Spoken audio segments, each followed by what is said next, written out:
Assalamualaikum. Islam mula sa salitang ugat na aslama.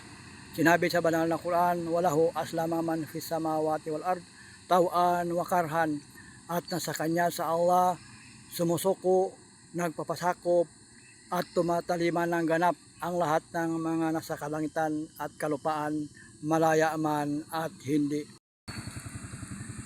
Ang Islam ay may ganap na kahulugan. Ang buong pagsuko, pagpapasakop at pagtalima na walang anumang alinlangan at pagsalungat. Sinabi pa rin sa banal na Quran, walahu yasjudu man fis samawati wal ard tawan wa karhan, at sa kanya sa Allah nagpapakumbaba ang lahat ng mga nasa kalangitan at kalupaan, malaya man at hindi.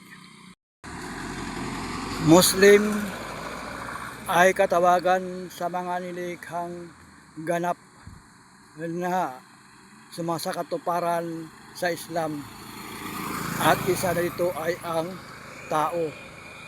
Hanggang sa muli, Assalamualaikum warahmatullahi wabarakatuh.